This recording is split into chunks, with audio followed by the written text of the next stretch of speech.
Good morning. Very good morning to you from me, Keith Hayes, and from the young man here, Max Hurd. Max has trampled through the jungles this morning to get here. It's taken him 2 hours because of train strikes and so on and so forth. But God bless him, he made it. And that's the sort of tenacity we need in our young people. Because I sure as hell don't think that it's there in our older people. Well, it's not just the train strikes, actually. I wanted to do it to see how much cheaper it would be. And it's about £7 cheaper than the train to get the bus. But it takes 2 hours as opposed to an 18-minute train journey. Right. But I think I need to save a lot of money right now. That everything's going up in price. I have to save as well. So I'm going to have to be getting the bus from now on until I get my own means of transportation. Right. But I might be getting a motorbike soon. Hopefully, wow, that's good. Within the next month, I'm hoping for. You're right there. Yes, I'm trying to see whether we can get that up so we can monitor our show and see what sort of quality we've got and so on. Anything that if you can do it one way or the other, that's great. Okay, now welcome to the television show of all television shows, Mirador Television, which is free flow television. We broadcast from the bar at the White Hart Hotel. And for those people who aren't familiar with the background of the White Hart Hotel, or don't know where the White Hart Hotel is, the White Hart Hotel is a 15th century coaching house, which was the source of debate and development by Tom Paine and his Rights of Man. And it's where the War of Independence it started to bubble up because Tom Paine didn't believe in the divine right of kings. He said this is all wrong. He did some remarkable things, actually, because he was driving past Westminster with, I think it's Benjamin Franklin, and said, my vision is to have a chamber there for ordinary people to be voted into. And what we might well call it is the House of Commons. Strike a chord. So he was quite a pup.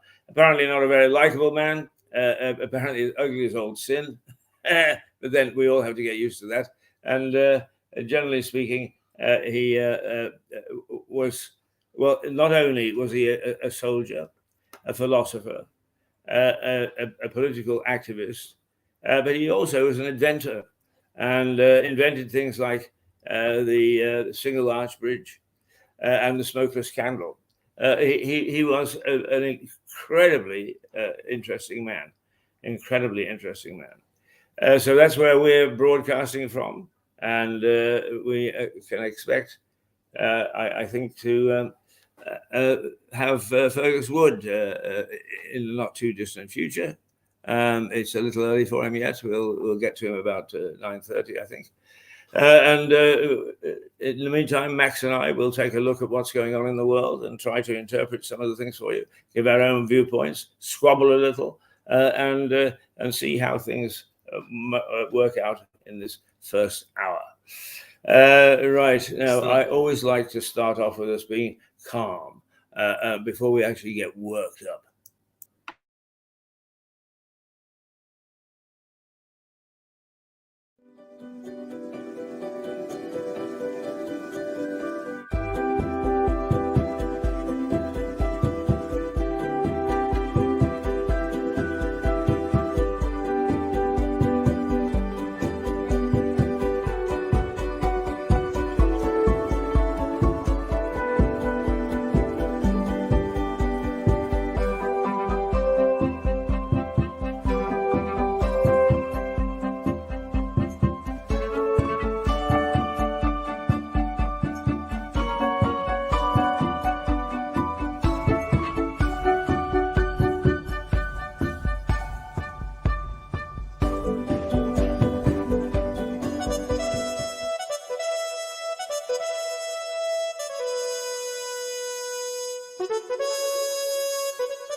Well, there we are. That's a nice peaceful scene to get us started. And just before we actually start to get serious about anything, I have to say that we can expect a rather nice day today with a very gentle breeze. And that means that I can keep my hat on. And I keep my hat on because then people actually recognize me. Oh, there's the television man, they say. And it's quite important that I am recognized for one reason or another. So that's what it's all about. The hat, the scarf, and anything else that is points out who I am. Max, on the other hand, is going for color. He's got yellow this and blue that and so on and so forth. But he's always going to be Very bright colors. very bright colors. Bright colors. And I have to say that Stuart Dolby, who popped his nose in yesterday, he also goes for the hat. He likes hats. So you've got two hats and one color. Right. Okay. So let's go to the issue that is very much in the news this morning, and that is about the so-called war crime of the bombing of an open market in Sarajevo. Not in Sarajevo, in Ukraine, I'm sorry. Because I said a little earlier that in 1997, I think it was, the open market in Sarajevo in Bosnia was bombed in a similar fashion. There is outrage this morning, and talk about criminal prosecution, war crimes, etc., etc. And yet it's funny because a lot of these younger commentators are saying how awful it was, and this is the worst, and so on and so forth. No, it wasn't. The one in Sarajevo cost something like 70 lives and 90 to 100 people injured. And I actually used that market. I would go in there, and I had this strange feeling every time I went about how one Saturday morning the people were doing their shopping, quietly getting their vegetables and so on, and whoosh, bang, wham, a bomb dropped or a shell. And one of the remarkable things about Sarajevo is that it is like it sits in the horseshoe of mountains, and it was easy for the Serbs-Bosnians, some Bosnian Serbs actually, to sit with mortars and just pump them off, boom, boom, and they would sit in the middle of the land in the middle of Sarajevo with nowhere to go because you were ringed by mountains. There's a lovely little river going through the middle of it, but not big enough to climb on board a raft or anything and get out. So the much larger number of people were killed as a result of that attack by the Serbs that were in the Ukraine thing. Now, I'm not trying to compare one with the other. They are both, indeed, as we all say, criminal. They are both frightening. But by the same token, I think we must get things into perspective, is that the world was subject to one of these things almost 7 or 8 years ago. And we have not learned in between. So somehow it's better to forget that ever took place and to focus on a new one. And then we'll all get outraged and we'll forget that. And then something else will happen elsewhere. So the headlines today are leaving me slightly cold. It is a dreadful thing. It's a dreadful thing. And I actually saw the body bags being brought in from Srebrenica in Bosnia. Right, Max, you're straining at the bit because you want to say something.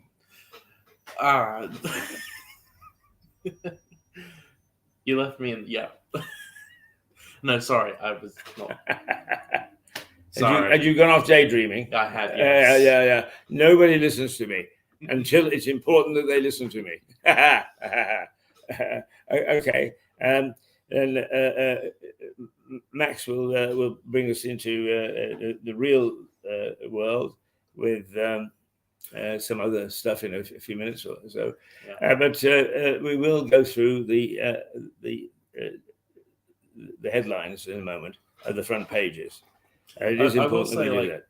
The one thing I haven't been paying attention to really at all is the Russia and Ukraine conflict. Even though that's the biggest story of the thing, I'm focusing on, as that's the biggest story right now, a lot of other stories keep going under the radar.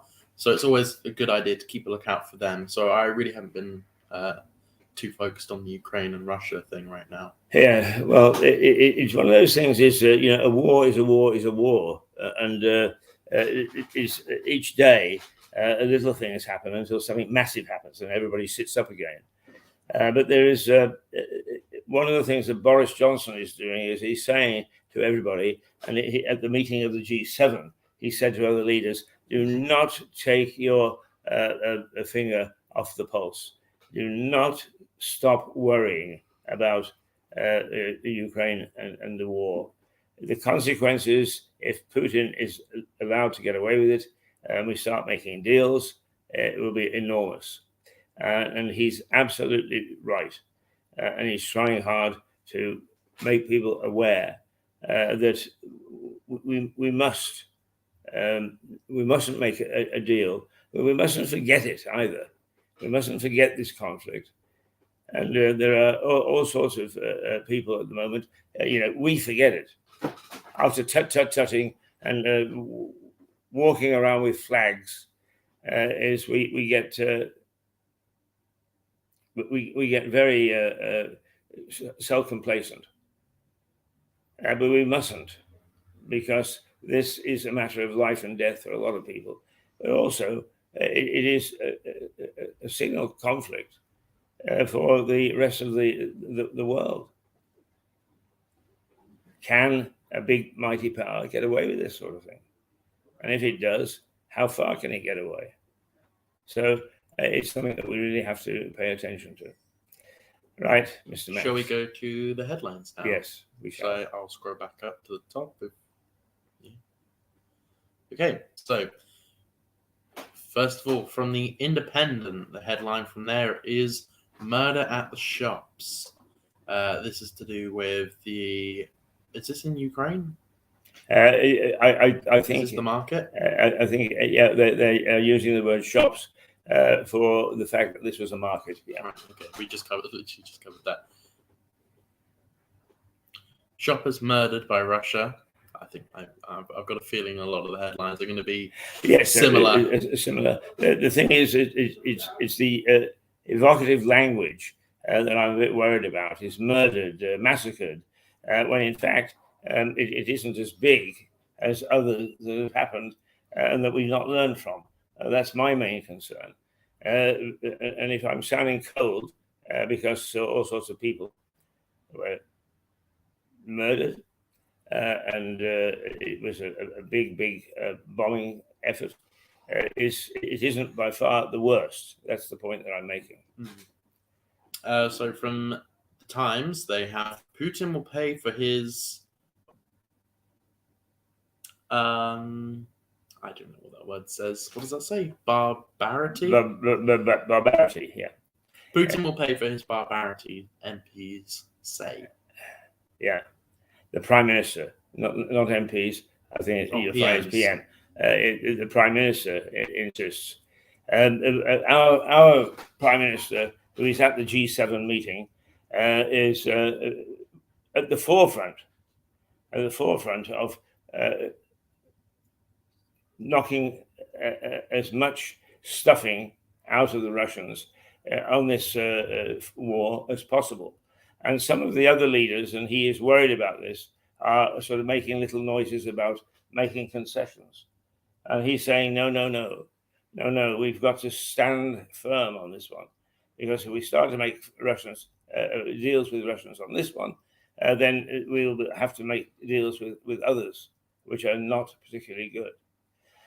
So that's what that's all about.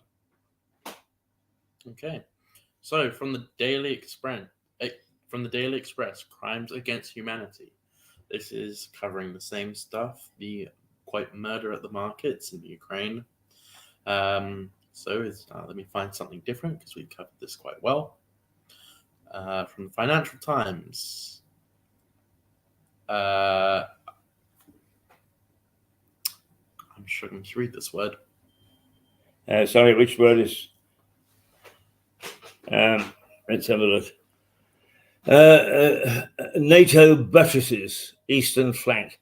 To buttress means to support, to bolster. Oh, okay. Right, okay. And what this story is all about, I think, in the Financial Times, is that NATO is now saying it's going to move more men and arms and so on into eastern Ukraine as a result of what's happened. So, in other words, the counter action to Russia breaking into Ukraine from the east is that NATO is going to start to shove troops in from the west. Now, this is really looking like it is going to become a World War III. It does indeed, and I can't get anybody to take me seriously because Putin has said quite specifically. I mean, he said the other day, is if things go badly for us, and that countries have been putting goods and chattels, in other words, rockets and arms and even money into Ukraine to fight against us, they're going to rue the day. And because we have been most vocal and supportive of the Ukrainians, he has specifically said, you think of it, you don't think that we can bomb London? I don't think he would bomb London. I think it would be some sort of virus. I think this is what we're in now. It's going to be viruses or chemical attacks. We saw this in, where was it? That fairly local. The ex-Russian spy got poisoned a couple years ago, about 5 or 6 years ago. So we've already seen this in this country before, and I think a virus like COVID is going to be the way that he'll attack. Yeah. Well, I mean, one of the things that, once again, I was having a chat the other day, and one of the things that our modern society does not seem, well, perhaps past societies haven't had the same level of viruses, but we don't seem to be able to handle the various viruses and bugs that are now coming at us. The resurgence of polio, for instance. Really? Yes. Oh, you didn't see that the other day, right? Well, they've discovered that the polio bug, which they thought they'd done away with 40 years ago, is now back into circulation. Here's the thing: smallpox got eradicated. There's two labs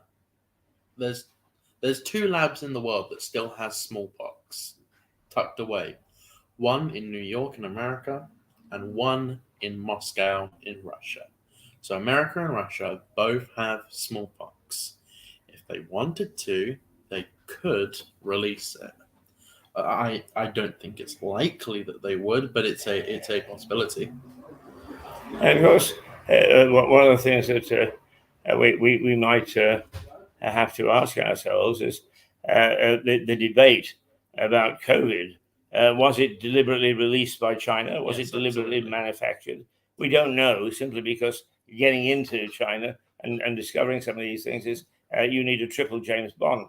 And I'm not sure that we've got a triple James Bond around, although one never can tell. And we do seem to be very susceptible to bugs and germs and so on, far more than we ever were in the past. Well, here's the thing: we wash our like cleaning our hands so often with antibac gel and wipes constantly actually makes your immune system worse, because you're not getting those natural germs that your body has, and you don't build up a resistance to them. So constantly every shop you go into has a hand sanitizer bit. If you do that every single time, like a lot of people do, your immune system actually gets worse from it because you're not getting those natural immunities. You're not building up anything. Yeah. Well, it's all very frightening, I think. All very frightening indeed. Okay, carry on regardless. Well, we'll head on to the Daily Telegraph. They are talking about the exact same thing. We covered this at the very beginning. Army chief in Ukraine says, "This is our 1937 moment," referring to World War II.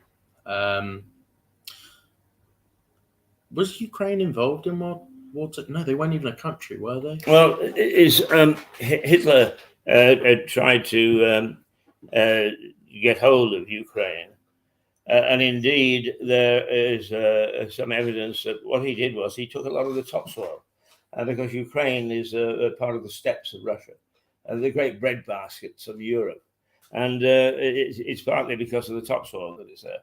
And he apparently sort of had people dig out great chunks of it and take it back to Germany so that he could get decent crops in grain and that sort of thing. But mostly, of course, it had oil resources. So Ukraine and what's the other one? Not Bosnia, but Poland. No, not Poland either. And I've worked in this country as well. But Kosovo. I'm just naming places. Kosovo, God bless it, has got very, very few resources. Kosovo is a very tiny country, of course. But what we're really talking about is Ceausescu's Romania.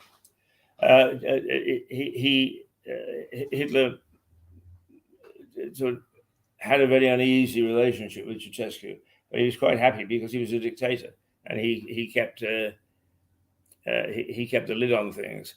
But they also had some great oil fields, and Hitler wanted those oil fields, so therefore that country became a target, if you like. Yeah, they wanted to take it over.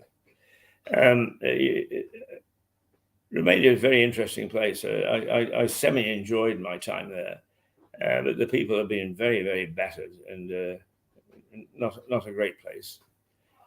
Right. Well, this is from The Guardian. Protests grow as doctors require. Sorry, let me rephrase this. Doctors are asking for a 30% pay rise. This is from The Guardian. This being also reported in the Telegraph. 30%. That's quite a bit. Yeah, it is. Doctors already get paid like decently. Nurses, not so much, but doctors. And your local GP, they earn quite a decent amount, don't they?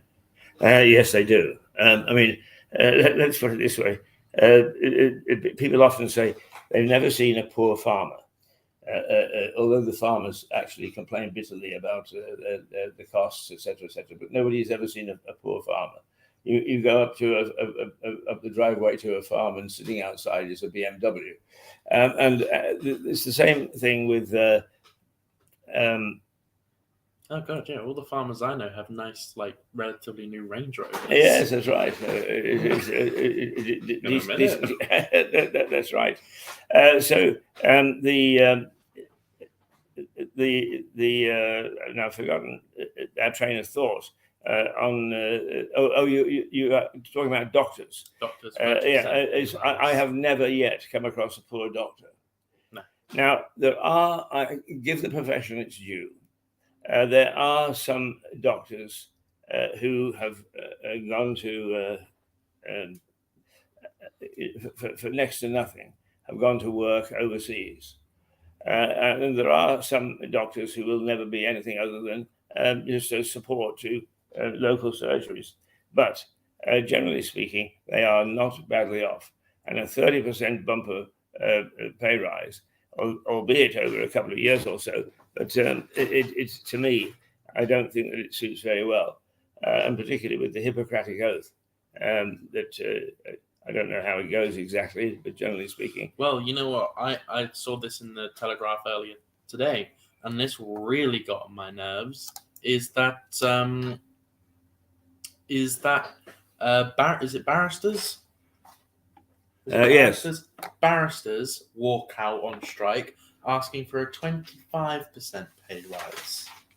Barristers Yes, Mickey. are Sorry. making loads of money. Sorry, what were you going to say? No, is one of our regular viewers has said, "Where are you? Are we opposite the Crown?" And I'm just saying, yes, Mickey, we are. I'm answering him live. God bless him.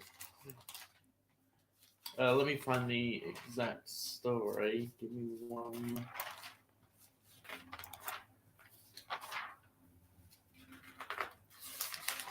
I don't know where it's gone now.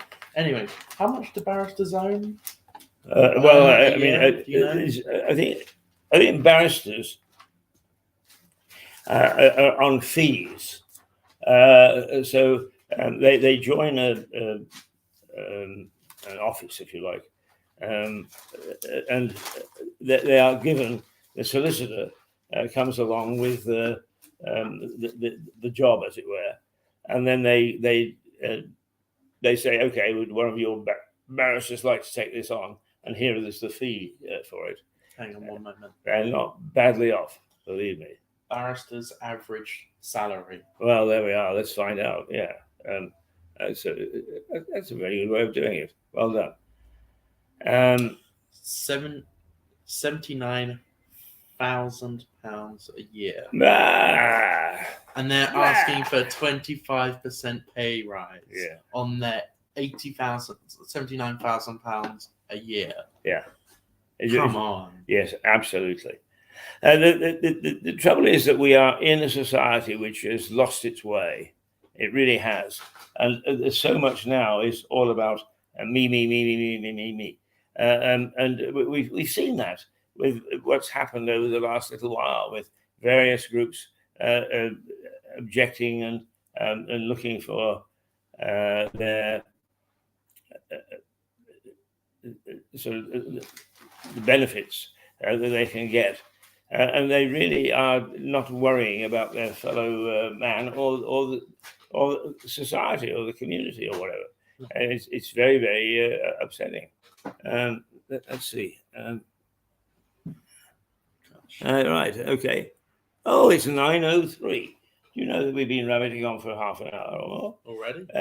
Already. Okay, carry on. All right, so that was from the Guardian and the Telegraph. This from the Daily Mail. Doctors demand 30% pay increase. Again, the same story. A lot of these this morning are the same story. Sameness, yes. That one is about Helen's killer taken to secret to the grave. Helen's killer takes secrets to the grave. Yes. As a matter of fact, I just caught the BBC News on the way out from home this morning, and one of the players in this story is trying hard to get the government to impose a law where any convicted killer will not get any time off if they never reveal the whereabouts of the body. Was that not standard already? Well, apparently not. So, well, yeah, I guess I support that. Yeah, well, that's ridiculous. Indeed, I think that's something that is well worthwhile taking a look at. And what they're saying here is that there's got to be some sort of comeback, if you like, because the killer has gone to the grave and never revealed where the body was. And I do understand. I mean, it's easy for me to say I understand. I've been through a lot of violence in my life in the various places that I've been and worked, but domestically, I've never been in that sort of situation. But I think that families want closure. They want to know what happened to their loved one, particularly when it's something like this. Okay. That was from the Mirror. Ugh. From the Daily Star. This one was quite funny, I think. Turn that ruddy light off. Yeah. Millions to be paid to sit in the dark. Really? I don't. I have my suspicions about this. Yeah. Well, one has to take the Star with a grain of salt. I mean, it's a lovely paper in my view, but I wouldn't trust anything. No. I mean, if you think about it, it believes that little green men are keeping an eye on us while we're doing things, and maybe it's right. Maybe it's true. Maybe they're right on that thing, but not much else. So turn that ruddy light out is apparently there is a proposal that if people sat in the dark and didn't actually use electricity and so on and so forth, is that our society would come back together at a much greater rate. That's great. I sit in the dark already. So if I can get paid for it and pretend I wasn't doing it already, then absolutely. All right, go ahead. Yeah, it's terrific. I'll take government money for no reason. All right. Well, let's just very quickly mention the back pages of the newspapers this morning, because there is some fairly good news, and it is a known fact that when we get good sporting results, is the mood of the country increases. And what we've got here this morning is, first of all, Emma Raducanu has managed to get through, and in Wimbledon, and so has Andy Murray. Raducanu apparently did it very easily, and Murray struggled a bit, but in true Brit fashion, got himself through to the next round. But back at Wimbledon, we have a number of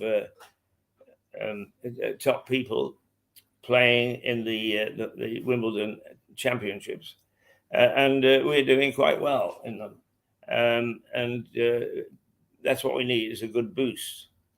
The other thing, of course, is that in the cricket, this team that we've got at the moment is unrecognizable to the one we had at the beginning of the year. And they won the the New Zealand series hands down. And only sort of 6 or 8 weeks ago, we were losing everything in sight, and people were saying, it's the end of cricket as we know it, and so on. But certainly there is good news from the sporting side of things, and long may that reign. Right, where are we? Okay, so I have this one from the Daily Mail. Quite like the Daily Mail. This one annoys me, I'll be honest.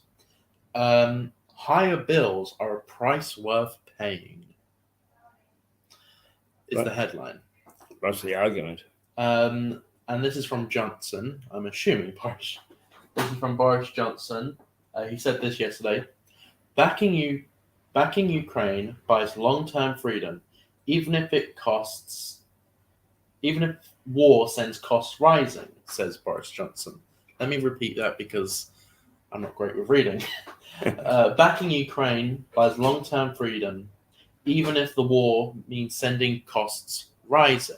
He said this yesterday. So stop complaining about your petrol prices and your cost of living, because Ukraine, it's more important is the message being given. I'm not going to say. Well, I mean, it's relative.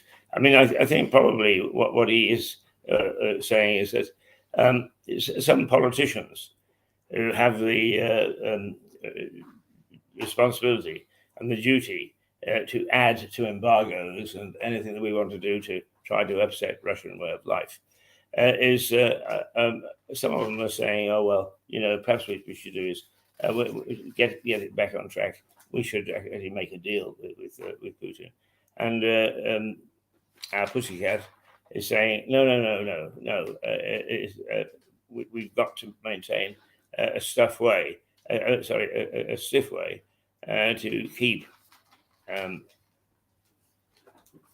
keep everybody on track and to beat what basically I think everybody believes is evil. What is happening, and it is by evil people.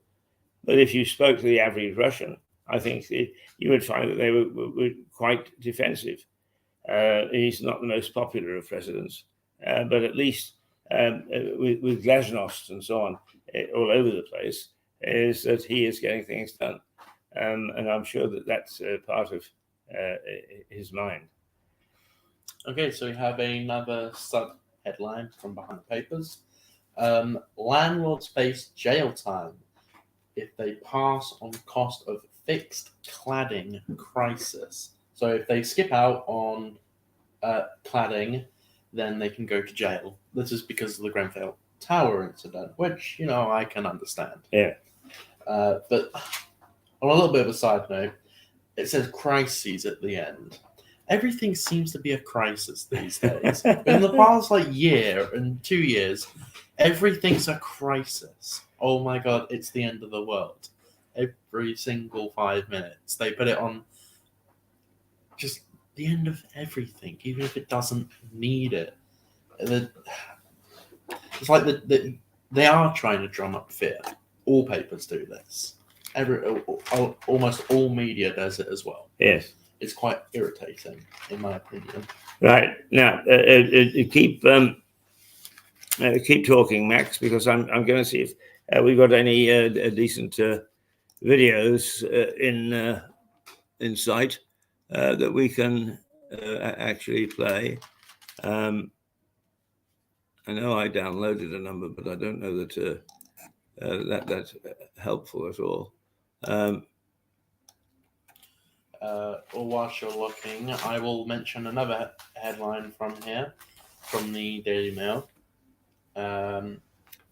Grooming gang leader won't be kicked out of the UK.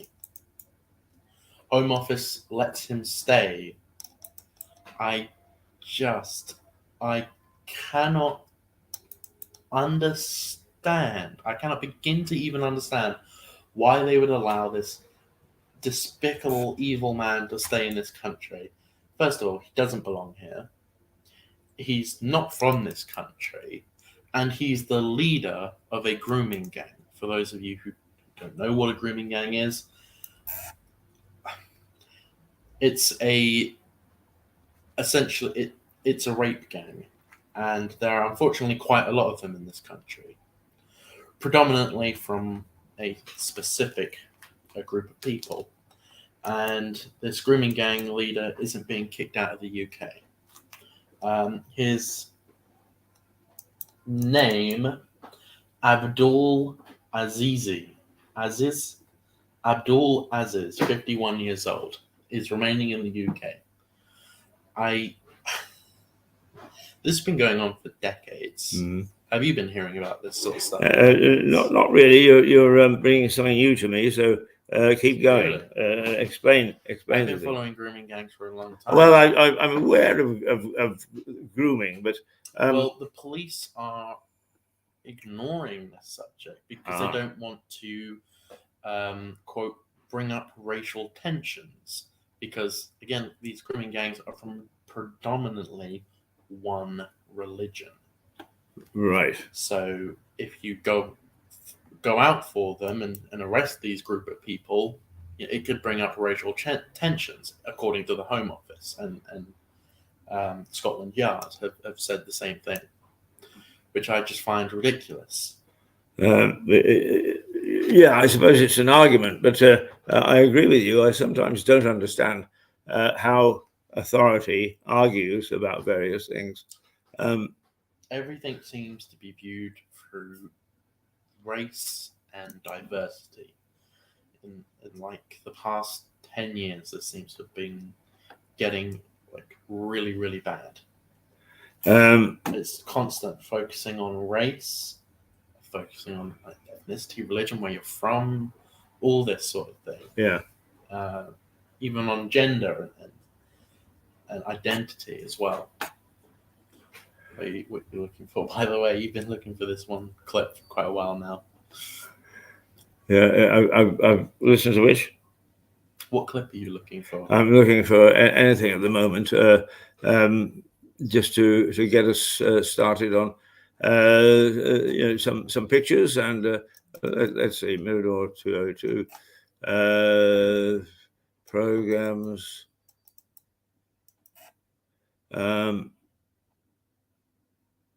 Let's see. I was hoping I might find your little piece, because it is rather a nice one.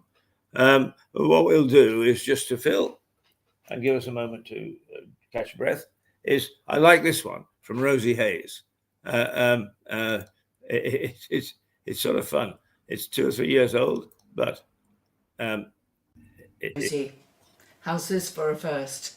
A robot has been employed as a waitress at the tea rooms and restaurants in Cobham, Surrey. She has enthralled all the customers. Her name is Teresa. She's very friendly, efficient, and they love her. She has built up a terrific fan base in the area. Take a look.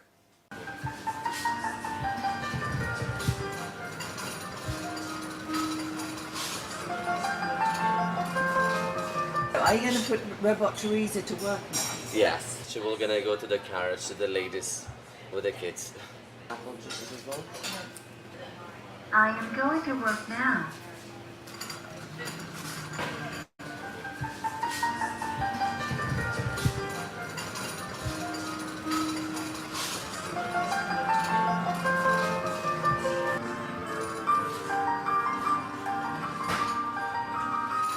Hello, here is your dish.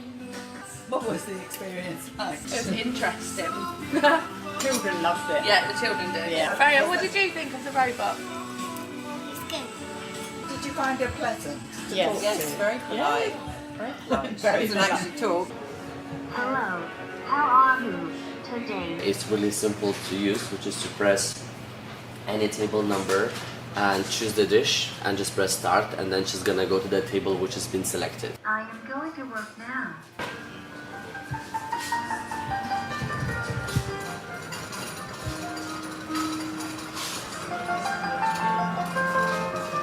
Hello, here is your dish. Please take it away from my tray. Do you wanna touch the red hand so it will move now? The red hand? Yeah, it's on each side. Well, I am going back to work now.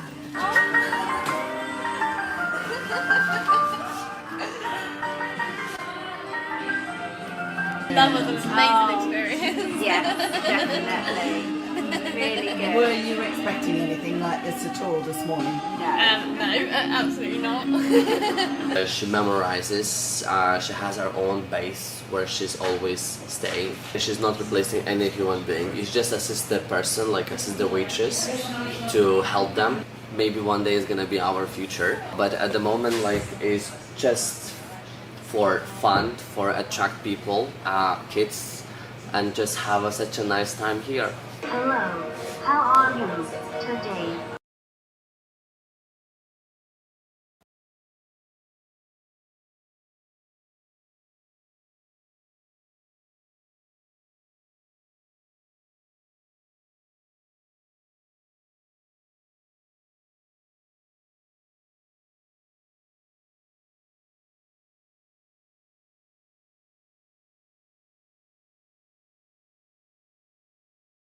we've got we cut ourselves How off. long were you talking Cut ourselves for? off at the gap. All right. Well done, Rosie, with her waitress. I was actually interviewed somebody who's a cyber expert the other day, and the whole idea came up of artificial intelligence, of which that waitress is an example. And he said, there is a lot of hype, and he said there is more emphasis on artificial than there is on intelligence. And he suggested that while we keep on hearing about things that are naughty, if you like, as the computer will do this, or the robot will do that. And he's saying we are way ahead of ourselves. And I couldn't agree more because, for instance, to be carried on later in the week, I'm having a big fight with O2. Frankly, I would sack the lot of upper echelon management, and I'd probably sack a lot of those people down the line. They are totally in the grip of computer. And I just got a nasty letter from them today. And what did it say is, we told you to phone us, but I can't phone you because you cut my phone off.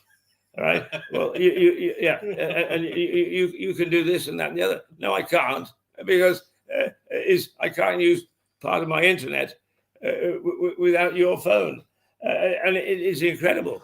But what really O2 are notoriously bad for this. Too bad, and they're dickheads. I don't mind saying it publicly. And if I may say so, there's something else, inequities that come up in our society, and they need to be addressed. I know we've got wars and we've got cost of living and so on and so forth. There's something that need to be addressed. You go onto the trains, you go into any major organization, and what do you see? The first thing you see is, we will not allow you to abuse our staff, right? You cannot abuse our staff, you naughty people, da, da, da, da. It is not applied the other way around.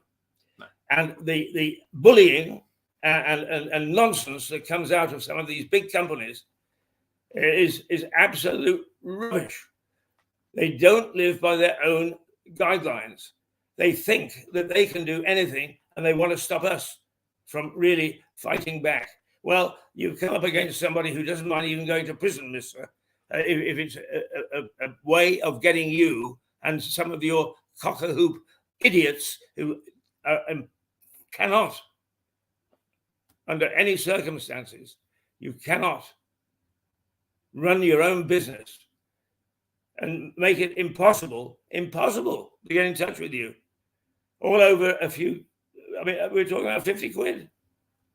It's nonsense. It's absolute rubbish. If I were you, I would cancel O2 and go to something else. Well, go to EE or Tesco. I'm actually trying to do that.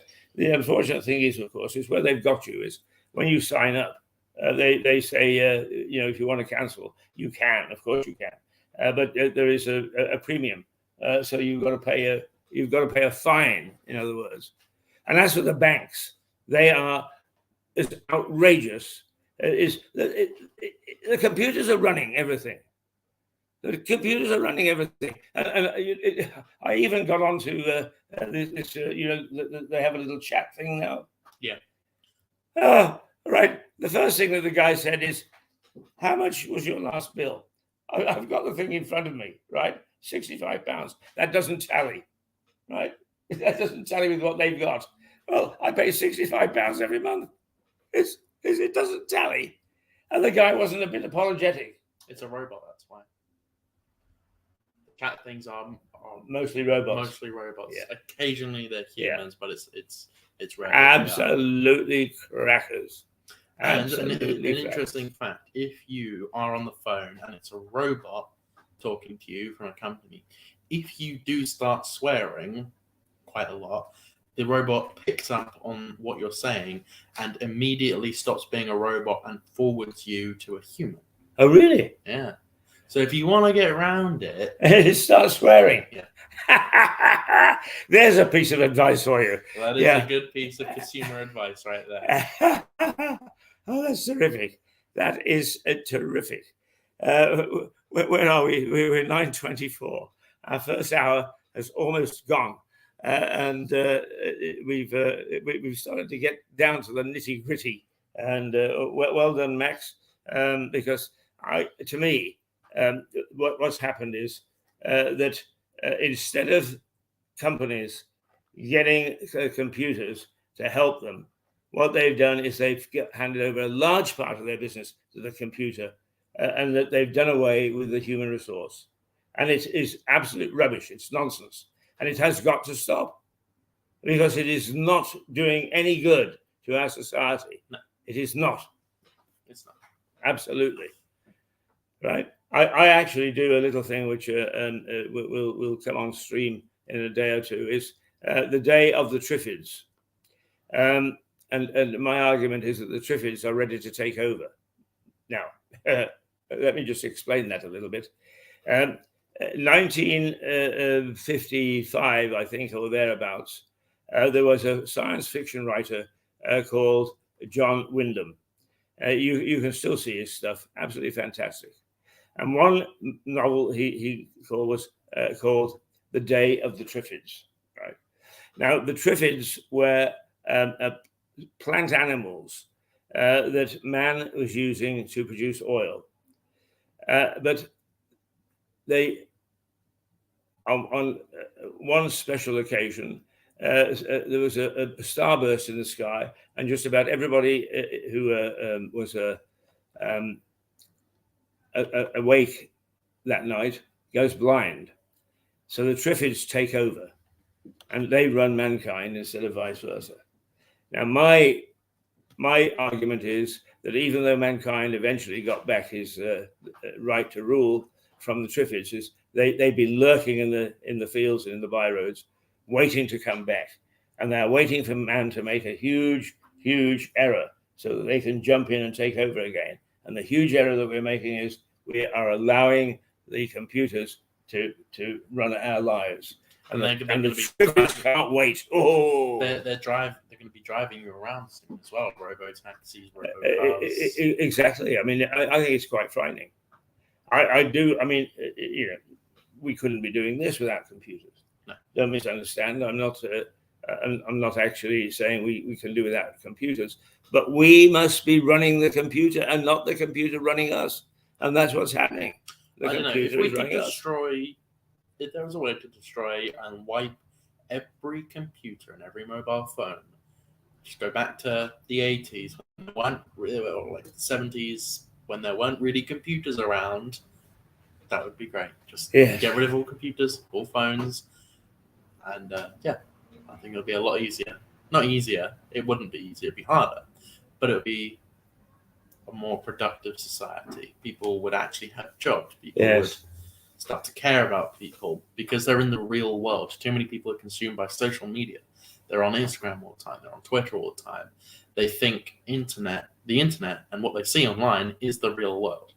And people get in these echo chambers where they spout their own opinions, and it's a small minority of people, and they trade opinions, and they think, wow, everyone thinks like that. I can see that would be dangerous. Just as a little vignette is out of the Hayes archives in 1980. There is a company that went actually into administration. Well, it didn't. It closed down recently, called Harland and Wolff. Do you know who Harland and Wolff were? Never heard of them. They built the Titanic. Okay. They're a big ship building organization, which, as the shipbuilding industry left Britain, they downsized, and eventually they ended up building air bridges. You know what an air bridge is? No. Well, when you walk from an airplane into the terminal, that's an air bridge, right? Okay, and they also kept their IT department, run by a very clever bloke, very nice bloke. And we were invited to lunch on one occasion, and he said, and in those days, when we went in, we passed the computer rooms, and the computer room was about this size, and there were huge machines. And the theme of him saying, of the lunch that we've been called to, is we are working very hard on miniaturization. And he said, it won't be too long before you will have a computer, a mainframe computer, and you'll carry it around in your pocket. There's mine. See, he actually knew what he was talking about, and he could see what was coming. What I don't think he did was he didn't understand that was going to take me over instead of vice versa. Yeah. It is a very, very serious issue. You know, people can laugh and say, oh, yeah, okay, very serious issue. I mean, not least of which is, we talk about spying. is that it is very easy for government and governance to spy on us. Well, the worst app, the absolute worst app for this is an app called TikTok. Have you ever heard of this? Yes, I've heard of Yes. TikTok. I don't know much about it. I am the only person in my generation who I've met ever who has never owned TikTok. Ah, I've never had it. I'm the only person in my generation I've ever met who's not had it. But it's Chinese spyware, and if you download the app, the Chinese government can look and take all of your data. Data is actually more valuable than gold. This was a big deal with the what was it a couple of years ago? Facebook were buying data from a UK company. I can't remember what. It was in the news quite a bit. But anyway, data is extremely valuable, and the Chinese government, with this app TikTok, not only do they make it addictive on purpose, it's got so many backdoors they can look through your entire phone. They can look at everything. And this is quite interesting. Did you know you actually have a TikTok account? I have a TikTok account? Yes. Well, it's imposed on me. How is it imposed on me? So, so in your phone, you probably have your grandkid's number, right? Right. They probably have TikTok. Your daughter probably has it. So in your daughter's phone, it says dad. Okay, well, this person is dad, and it takes your number and puts it there, and then it has your grandkids, and it says granddad, and then it has your friends who have TikTok. You probably don't have many that have TikTok, but let's say, for example, you do, and it says Keith. Oh, Keith has TikTok. Right. So the guy's name is Keith. So you already have a pre-built-in account into TikTok. So when you sign up, it immediately shows you, you probably see this with Facebook. When you sign up, it immediately shows you people you may know. And it's friends of friends of friends. Right. That's how they do it. Frightening, isn't it? Yeah. Absolutely frightening. It is 9:32. We will take our break, and then we will come back and we will do some more good things. This morning, I think we're really giving people very good advice. Yes. Yeah. 99% of people say, look at those two. They don't know what the hell they're talking about. I'll tell you. You have help frightened out of you.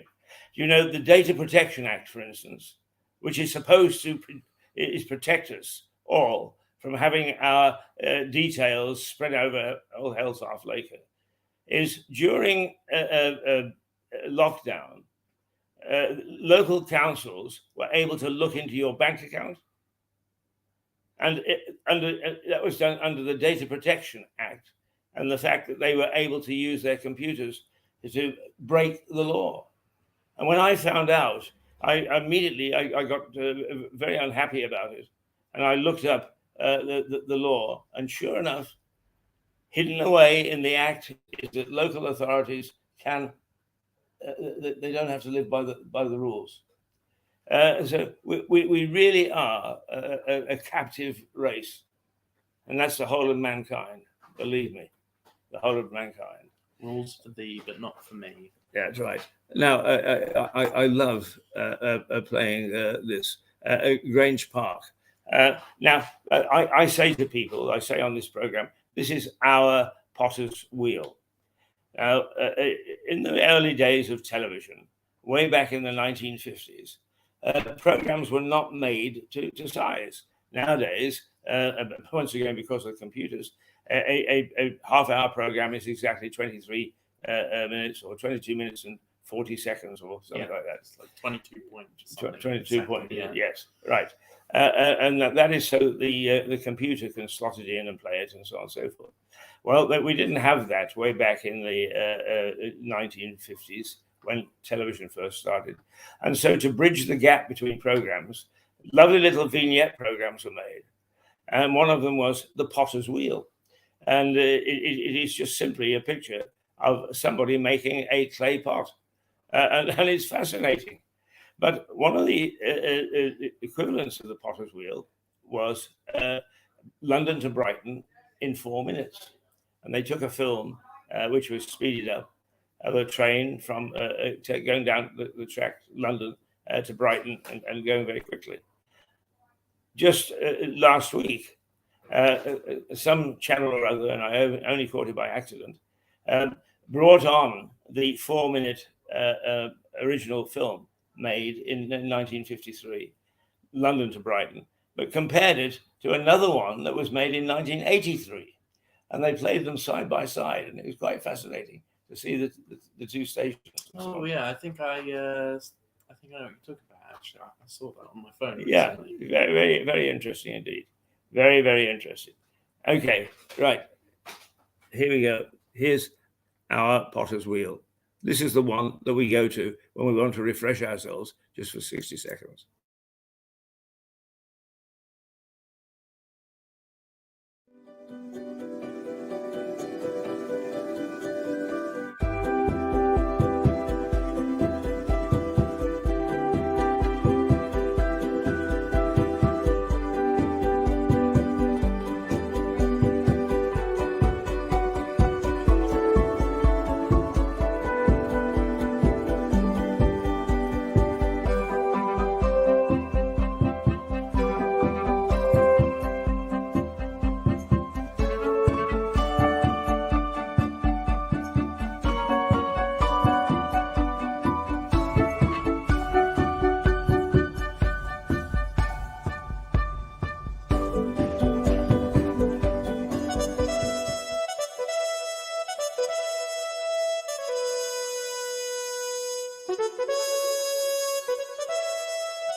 Okay, it's 9:37. It's the 28th day of June in the year 2022.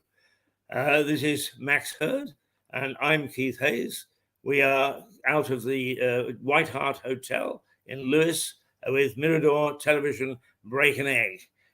We are going away for 5 minutes or so, and we will then be back with Affairs from the Heart. So go and get your own potter's wheel. Go and get your own cup of tea.